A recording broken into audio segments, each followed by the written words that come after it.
Hai, Assalamualaikum. Ngaranku napa Natasha Najwa Abdullah. Hai, Assalamualaikum. Nama saya Nur Syazwani.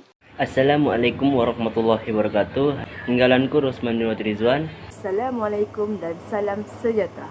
Saya Mazna binti Araji. Assalamualaikum, ngaranku Muhammad Satik, Pantat Bokot. 大家好，我的名字 Angeli Angel。 Assalamualaikum, oranku Syazwi. Kumpulan kami akan mengongsikan tajuk masyarakat majmuk dan kepelbagaian etnik. Hari ini saya akan menceritakan serba sedikit latar belakang mengenai masyarakat Bugis. Masyarakat Bugis merupakan suku etnik yang berasal daripada Sulawesi Selatan, Indonesia.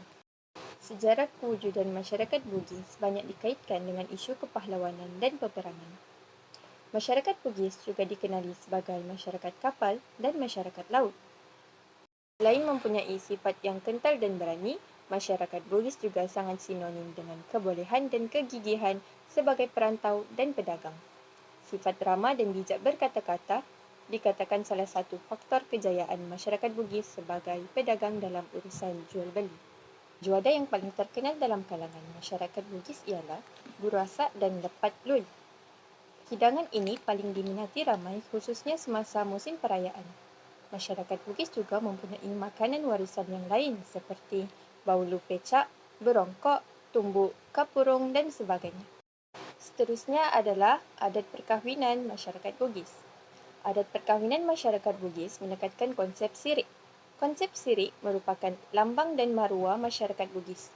Hubungan antara pengantin lelaki dan pengantin perempuan amat dijaga rapi dan tidak dibenarkan berjumpa, khususnya sepanjang tempoh bertunang dan merisi. Sekiranya kedua bakal pengantin berjumpa, mereka tidak boleh memandang antara satu sama lain dan perlu ditemani oleh waris masing-masing, iaitu ibu bapa, adik-beradik atau saudara rapat.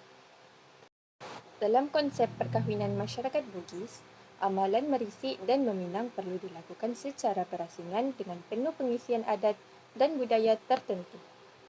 Seterusnya, dari segi pakaian pengantin, masyarakat Bugis mempunyai pakaian tradisional sendiri iaitu pakaian baju bodoh.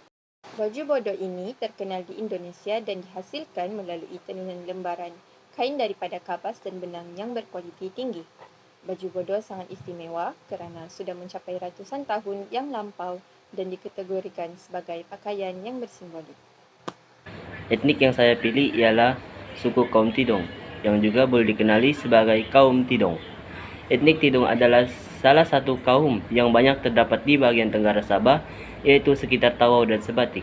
Antara pecahan kaum Tidong yang begitu dikenali di Tawau ialah Tidong Apas, Tidong Indra Sabah, Tidong Membaluah, Tidong Kalumpang, Tidong Pasir Putih, Tidong Marotai, dan Tidong Kalabakan. Terdapat juga ramai suku kaum Tidong di beberapa kawasan di Senagan, seperti di Buluran dan Labok.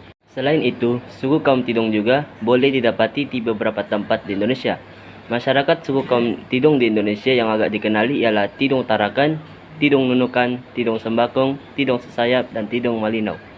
Jika dilihat secara geografinya, masyarakat Tidong ini menduduki kawasan memanjang bermula di Buluran, Sendakan, hingga ke Tawau.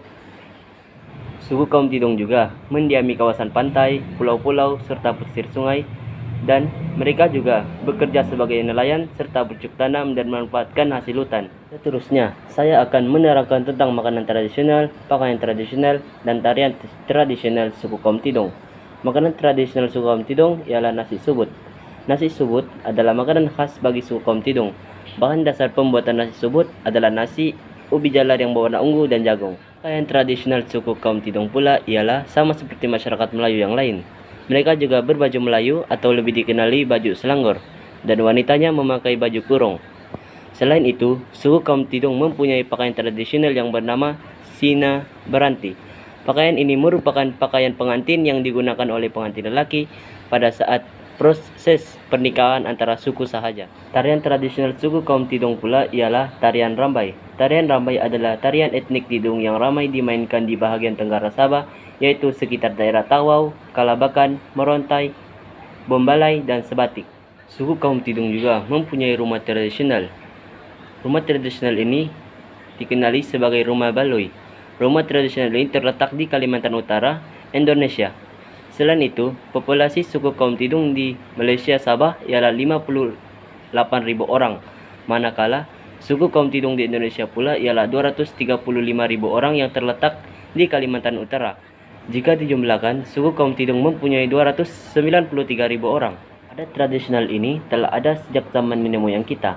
Kita hendaklah meneruskan adat tradisional ini agar tidak terlupakan oleh masyarakat. Etnik yang saya pilih ialah etnik dusun ataupun kaum dusun yang mana merupakan kaum saya sendiri. Yang akan saya kongsikan ialah tarian dan makanan tradisi bagi kaum ini. Tarian tradisi bagi suku kaum ini ialah tarian Sumazau, yang mana dimainkan bersama irama pukulan gong, yang mana merupakan alat tradisi bagi suku kaum ini juga. Seterusnya, makanan tradisi bagi kaum dusun. Terdapat beberapa makanan tradisi bagi suku kaum ini, antaranya ialah tuhau, posau, dan bambangan, yang mana saya sendiri pun tidak makan, tetapi ia menjadi menu wajib bagi suku kaum ini. Saya akan membahas tentang etnik Suluk. Kaum Suluk atau Tausuk adalah bangsa berani berasal daripada Kepulauan Suluh dan Jolo serta sebahagian pantai timur Sabah. Kaum ini menggunakan bahasa Tausuk atau dengan nama lain yang lebih tepat lagi bahasa Suk.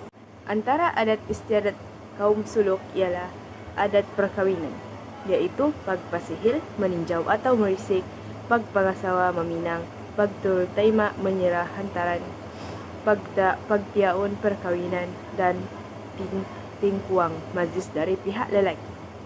Manakala kaum Suluk juga terkenal dengan kepelbagaian jenis makanan tradisional, iaitu yang terdiri pada makanan jenis berkuah seperti tiula itum, tiula ista, sinagol, jenis makanan mentah seperti kinilau, agar-agar, tihik-tihik, gamai, dan kepelbagaian, dan sebagainya. Bahasa atau etnik yang saya pilih adalah Bisaya. Iso aku berapa mau pandai boros Bisaya. Tekiot-kiot oni. Bangsa Bisaya bukanlah asing untuk diperkatakan, tetapi sejarah dan cara hidup mereka di satu lokasi 90 km di selatan Kota Kinabalu Sabah sememangnya menarik untuk dikongsikan bersama. Menurut kepercayaan orang tempatan, perkataan Bisaya berasal daripada sebutan Ma Bisa Iya, yang membawa maksud seorang lelaki atau wanita nampak tampan dan gagah serta cantik. Sebutan itu kemudian bertukar kepada Bisaya sehingga hari ini.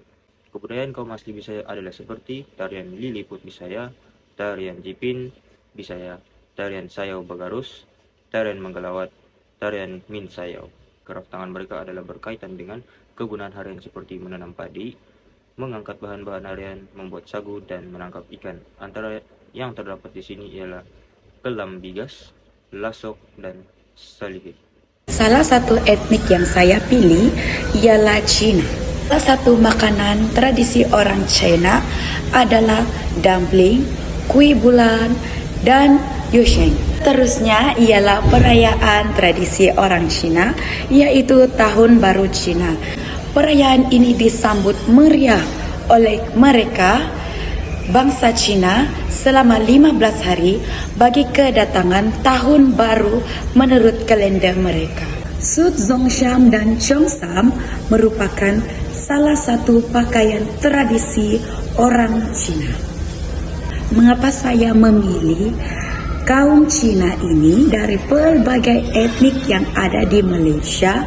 Kerana saya menyukai kaum ini dan terdapat banyak ahli keluarga saya yang merupakan bangsa Cina. Saya akan terangkan serba sedikit tentang kaum Bajau. Kaum Bajau merupakan kaum bumi putra kedua terbesar di negeri Sabah. Kaum Bajau kebanyakannya beragama Islam dan berasal dari dua kumpulan etnik yang tidak jauh biasanya, yaitu Bajau di pantai timur dan Bajau di pantai barat. Mereka ini merupakan antara pelaut terkenal pada zaman dahulu sebelum kedatangan penjajah di Sabah.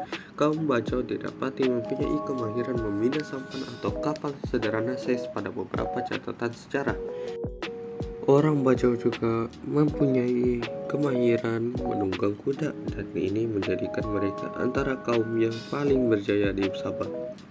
Kemahiran mereka ini menjadikan mereka terkenal di negeri Sabah dan diberi gelaran Koboi Timur atau Koboi Sabah. Semasa dalam majlis tertentu seperti pesta dan hari perayaan penunggang kuda, kaum Bajo ini sering kelihatan dalam pakaian berwarna-warni. Malah kuda mereka juga dipakaikan kain seperti penunggang juga.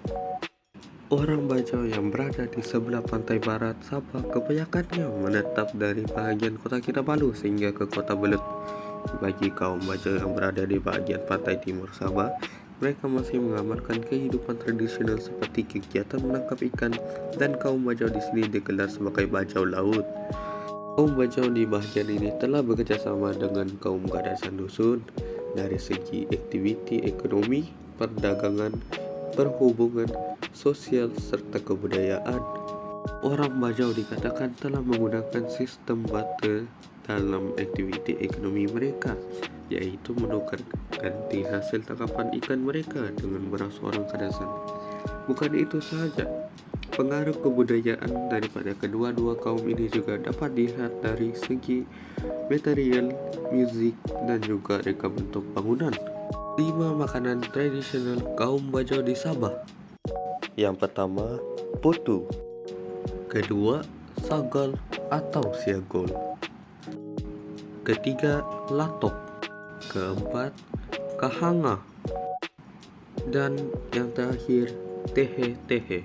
Simpulannya, walaupun kita ini berbeza bangsa, agama maupun kepercayaan, kita haruslah saling menghormati antara sesama kita supaya hubungan silaturahim itu semakin erat.